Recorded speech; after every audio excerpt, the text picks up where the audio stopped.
नया रास्ता के 5वें चैप्टर को 5वें अध्याय को शुरू करने से पहले अभी तक हमने जो किया है उसे जान लेते हैं।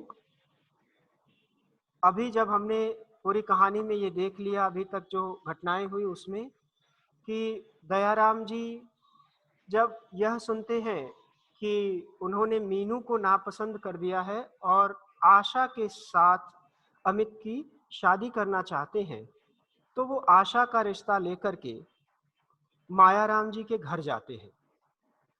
और घर जाने के बाद वहां उन्हें पता चलता है, धनीमल जी से जब मुलाकात होती है तब उन्हें पता चलता है कि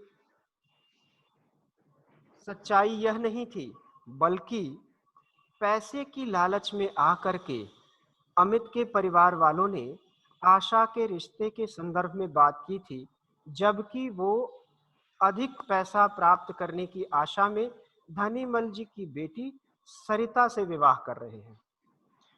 तो जब ये सुनते हैं तभी वो वहां पर एक क्षण भी नहीं रुकते, चले आते हैं और घर के लोग भी उनका इंतजार कर रहे हैं कि वो आएंगे तो आशा के रिश्ते के बारे में पता चल जाएगा।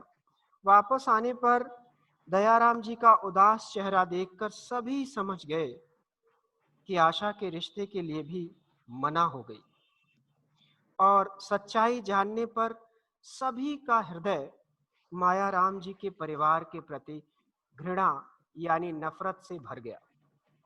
तो अब शुरू करते हैं 5वां अध्याय। अपने जीवन की परिस्थितियों से विवश होकर मीनू के हृदय में कई बार हीन भावनाएं उत्पन्न हुई। हीन भावनाएं जिनको कह सकते हैं आप इंफीरियरिटी कॉम्प्लेक्स, कि मेरे अंदर कुछ कमी है जो लोग बार बार मेरे साथ विवाह करने के लिए इनकार कर देते हैं। तो इस तरह की परिस्थितियां बनी बार बार इनकार से। ये परिस्थितियां कौन सी थी? जो बार बार विवाह से उसको वो बार बार इनकार कर दिया जाता था। तो इससे मजबूर होकर के मीनू के हृदय में बार बार हीन भावनाएं आई कि मेरे अंदर कुछ कमी है। फिर आगे देखें, कई बार उसे ऐसा आभास हुआ कि उसका जीवन बिल्कुल व्यर्थ है, परंतु मीनू जैसी योग्य तथा होनहार युवती के लिए ऐसी भावनाएं उचित नहीं थी। मीनू बड़ी योग्य, योग्य माने कह सकते हैं आपकी कैपेबल, होनहार, बहुत ही कह सकते हैं आप, जिसका भविष्य उज्जवल हो उसे होनहार कहते हैं, मतलब बहुत ऊर्जावान जो हो, ऐसी युवती के लिए हीन भावनाओं का घर कर लेना या हीन भावनाएं उसके मन में आना, ये बिल्कुल भी उचित नहीं है। क्योंकि आपने अभी पहले, इसके पहले जब हम पृष्ठभूमि पढ़ रहे थे, भूमिका पढ़ रहे थे, तो हमने देखा कि जब हीन भावनाएं इतना बढ़ जाती हैं तो अपने माता पिता को परेशानियों से मुक्त करने के लिए ऐसी लड़कियां आत्महत्या भी कर लेती हैं। अब देखिए मीनू क्या करती है ऐसी परिस्थिति में, अगले पैराग्राफ में देखते हैं। वह स्वयं ही दृढ़ता व साहस की मूर्ति थी। उतार चढ़ाव तो हर इंसान की जिंदगी में आते ही रहते हैं। उसने साहस से काम लिया। उसने विवाह का सपना देखना ही छोड़ दिया। उसके सामने इतनी लंबी जिंदगी पड़ी थी जिसका वह एक क्षण भी व्यर्थ नहीं होने देना चाहती थी। इसमें पहले, इस पैराग्राफ के पहले दो शब्द आप देख लीजिए। तो दृढ़ता माने मजबूती, जिसको कहते हैं डिटर्मिनेशन, और साहस यानी करेज। तो उसके अंदर जो डिटर्मिनेशन और करेज था उसी से उसने काम लिया और उसने विवाह का सपना देखना छोड़ दिया।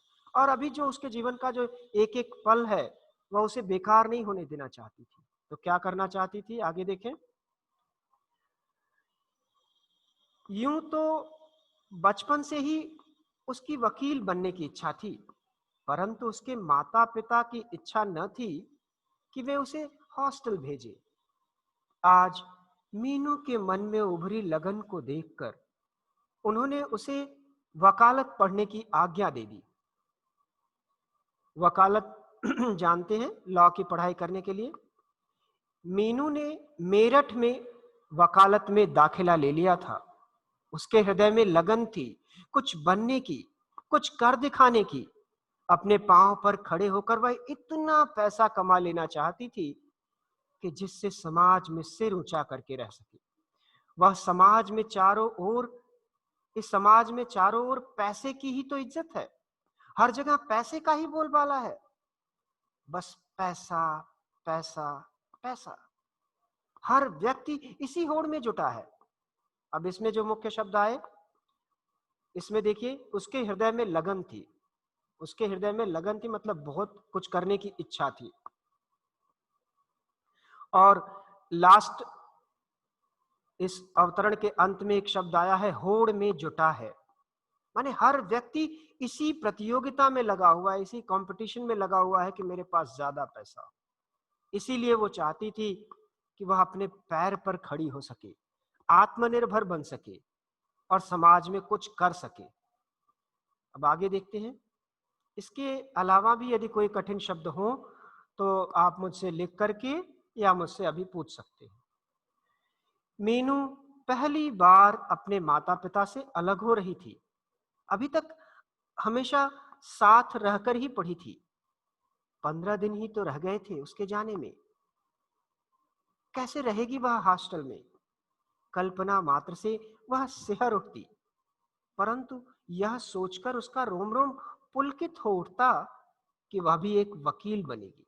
देखिए यहां पर दो भावनाएं हो रही हैं। एक तो वह अपने माता पिता से अलग हो रही है। उसकी कल्पना से, उसके सिर्फ इतना इमेजिन करने से ही वह सिहर उठती है, कांप जाती है। ये एक भावना हो गई मीनू के मन में। और दूसरी भावना हो रही है, परंतु वह वकील बनेगी। जब वह यह सोचती तो उसका रोम रोम, रोम रोम माने समझते हैं आपने, शरीर पर जो रोए होते हैं। जब आप कभी बहुत खुश होते हैं तब भी वो रोए खड़े हो जाते हैं, और कभी कभी जब आप बहुत डर जाते हैं तब भी वो रोए खड़े हो जाते हैं। तो यहाँ पर जब वह यह सोचती कि वह वकील बनेगी तो उसका रोम रोम एकदम खुश हो जाता, पुलकित हो जाता, यानी खुश हो जाता। अगले पैराग्राफ में चलें। मीनू ने अपने लिए नए नए कपड़े बनवाए। पहली बार हॉस्टल जाने का चाव था। माँ ने उसके लिए विभिन्न प्रकार के व्यंजन बनाए। एक एक दिन करके उसकी पसंद की सारी चीजें बना बनाकर उसे खिलाई, जैसे आप लोग भी करते हैं। तो पहली बार हॉस्टल जाने का चाव था। चाव माने बहुत मन था, बहुत इंटरेस्ट था, बहुत रुचि थी उसे हॉस्टल जाने में। और जैसे सभी के माता पिता जब यह जानते हैं कि उनके बच्चे उनसे कुछ दिनों में दूर जाने वाले हैं, तो वो उनकी पसंद के उसकी पसंद का काम करते हैं। वो उनके पसंद का खाना बनाते हैं, बहुत तरह तरह की चीजें करते हैं कि अरे कुछ दिनों में मेरा बच्चा या मेरी बेटी या मेरा बेटा चला जाएगा, तो उसे अच्छी अच्छी चीजें बना करके खिलाते हैं। तो वैसा ही मीनू की माँ भी कर रही थी। अगले पैराग्राफ में देखते हैं। माँ को लग रहा था कि बेटी न जाने कितने समय बाद फिर घर आएगी।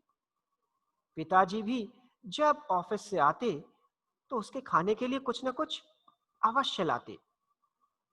आखिर मीनू का हॉस्टल जाने का दिन आ ही गया। उसके सामने एक उद्देश्य था, एक सपना था जो पूरा करना ही था। घर छोड़ते समय मीनू की आंखों में आंसू छलछला पड़े। कितना अजीब लग रहा था उसे घर छोड़ना।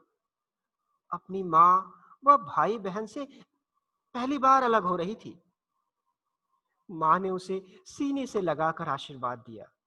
बेटी, एक दैदीप्यमान नक्षत्र बनकर तुम जग को प्रकाशमान कर दो। जीवन की सारी खुशियां तुम्हारे पास हो। तुम अपने उद्देश्य प्राप्ति में सफल हो।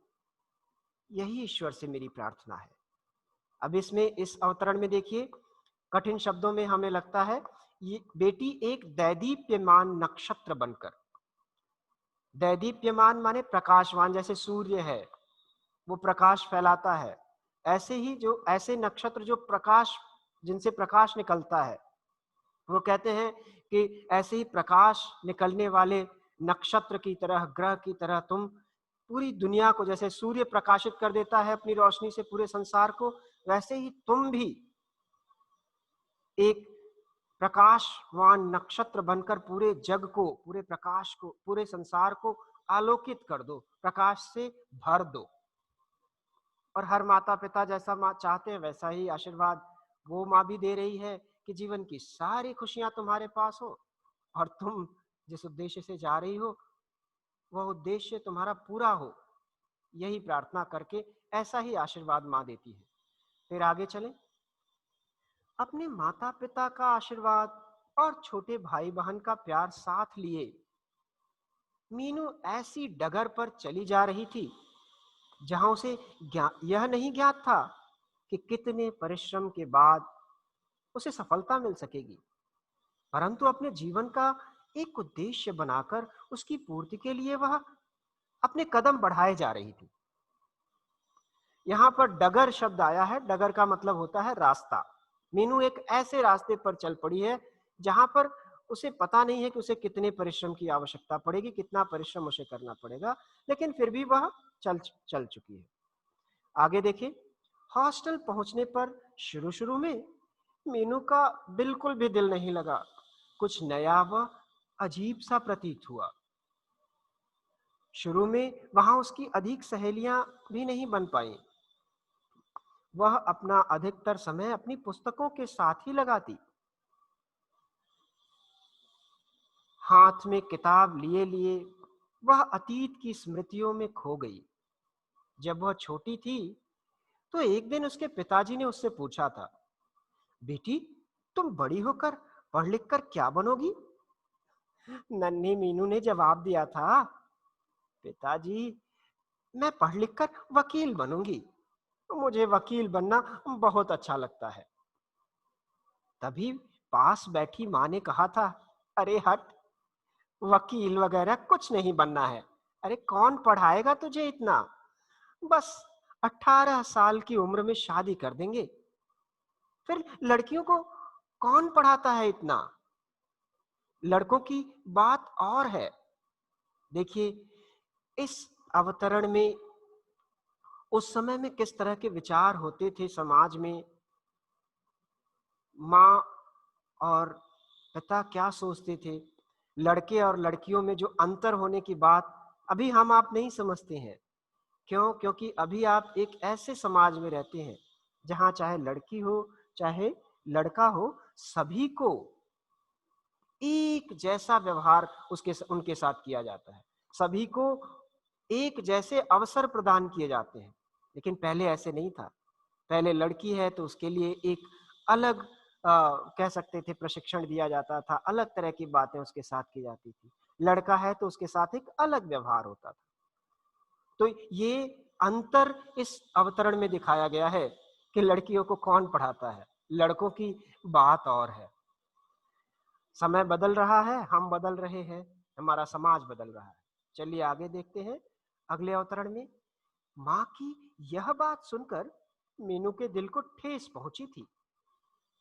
वह बचपन से ही पढ़ाई में बहुत तेज थी। अपनी कक्षा में हमेशा प्रथम आती थी। बचपन से ही उसका सपना था अपने पांव पर खड़े होने का, कुछ बनकर दिखाने का।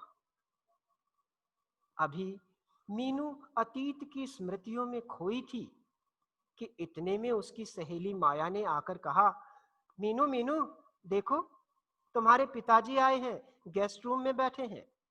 पिताजी का नाम सुनकर मीनू एकदम बिस्तर पर किताब रखकर उछल कर भागी। 2 दिन बाद ही पिताजी मिलने के लिए आ गए, परंतु फिर भी उसे ऐसा लगा मानो उनसे बिछड़े हुए बहुत लंबा समय हो गया हो। ये अतीत की स्मृतियां, मैंने कहा है कि ये शब्द बार बार आएगा। अतीत माने होता है जो बीत चुका हो, यानी पास्ट, और स्मृतियां यानी यादें, मेमोरीज। तो ये अभी वो सोच रही थी अपने बचपन के बारे में, अपने बचपन में माता और पिता के साथ उसने जो बातचीत की थी उसके बारे में सोच रही थी। और उसकी सहेली उसी समय आकर के उसे यह सूचना देती है कि तुम्हारे पिताजी आए, और 2 दिन में ही पिताजी मिलने आ गए। लेकिन फिर भी उसे ऐसा लग रहा था कि बहुत दिन उनसे मिले हो गया। चलिए फिर आगे देखते हैं। पिताजी को देखकर मीनू खुशी से फूली नहीं समाई। माँ ने उसके लिए काफी सारा सामान बनाकर भेजा था। लगभग 1 घंटा रुककर पिताजी वापस चले गए, परंतु मीनू को घर के स्नेह जाल की स्मृति फिर ताजा करा गए। घर के स्नेह जाल माने प्रेम, और जाल माने आप जानते हैं नेट।